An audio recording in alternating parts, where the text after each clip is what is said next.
finds, in addition to the remarks of the jury and the jury foreman, that there is no reasonable probability of the jury reaching a unanimous verdict in this case as to any count or any charge.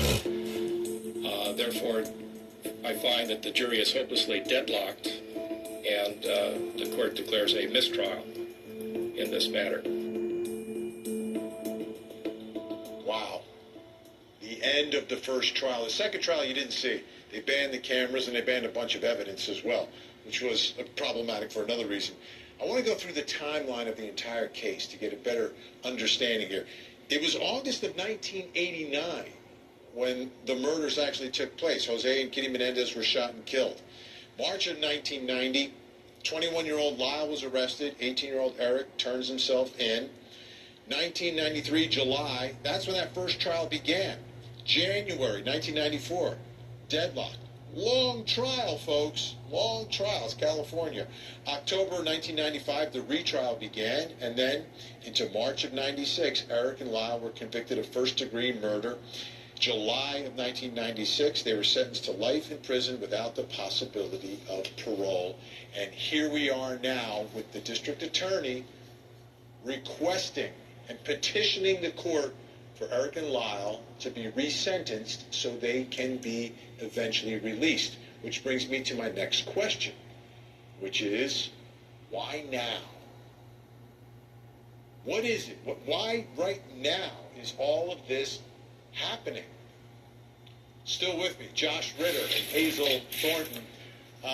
Let's let George Gascon give his reasoning first, and then we'll talk about the bigger picture. Here he is. The reason why I'm here today and why I came in front of all of you about 10 days ago is because there was a more recent documentary about the case that again brought a tremendous amount of public attention. And we know there have been other documentaries, so this is not the first, this is a more recent one. And frankly, our office got flooded with requests for information. And even though this case was already scheduled to be heard in late November, I decided to move this forward because, quite frankly, we did not have enough resources to handle all the requests, and one of the things that I thrive to do in this office is to be very transparent in everything that we do. I think he just said they were getting too many phone calls. I think that's what he just said.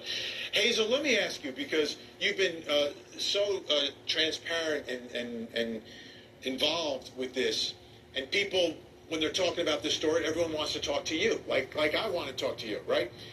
So gauge to me, since the trial, the level of calls and inquiries that you have gotten through the years, and right now, has it turned into sort of a fevered pitch? Oh my gosh. I've gotten more calls in the past month than I have in the past 30 years. Everybody wants to speak with Hazel now. Through those 30 years, though, were there other times where things sort of bubbled up at all?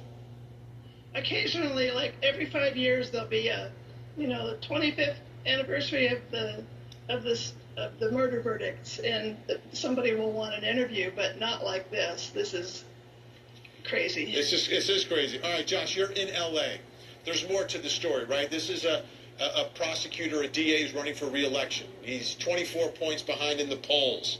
Do you think this is happening now because of the power of the media, the power of the public, the power of Kim Kardashian, politics? What do you think is going on here? Well, I mean, like he said, there have been dozens of documentaries on this. There's been thousands of articles, and there's been books written, serialized, dramatized series on this whole thing. So it's hard to say that it was entirely a media push.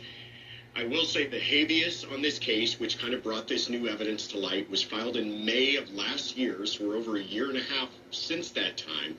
But the thing that seems to have the most interesting timing is that we are in October, right before a November election, where he's up for election, and this does seem, I should say, a lot of people seem to speculate that does seem to make the timing interesting. Yeah.